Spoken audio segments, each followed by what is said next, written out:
Bakit parang wala pa rin siyang reaksyon? Bakit parang tulala pa rin siya? Ma?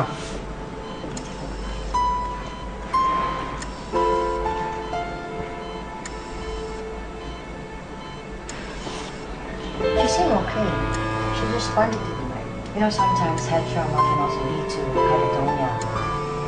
Ito dahil na ng pagkakabagot ng ulo or naalog ang ulo nito. May mga brain structures and functions na nagagalaw at iba. So, ang tendency nito, nagiging tulala or unresponsive even awake. You mean she can't talk at all? Hindi siya makaka-interact with anyone, Doc? Exactly.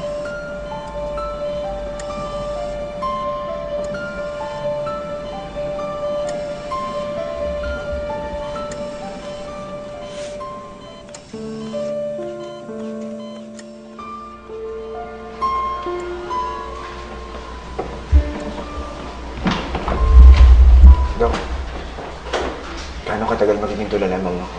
Catatonia is usually episodic, meaning the episodes of catatonia come and go.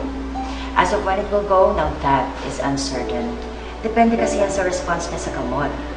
And the cause of her catatonic state is not mental, kundi medical condition dahil nagkaroon siya ng head trauma. So, sabihin, anytime pwede siyang gumising, mamaya o bukas. That's correct.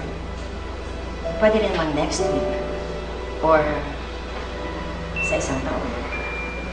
Pero to, I want her speedy recovery.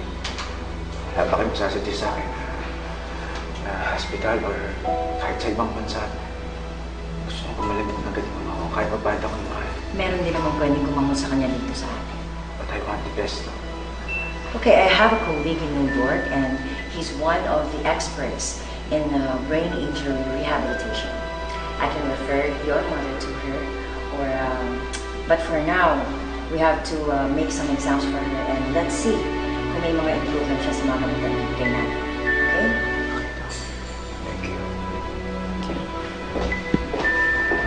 Victor, sigurado ka bang gusto mong dali ng mama sa Amerika? Kasi, gusto kong gumaling ka ng mama.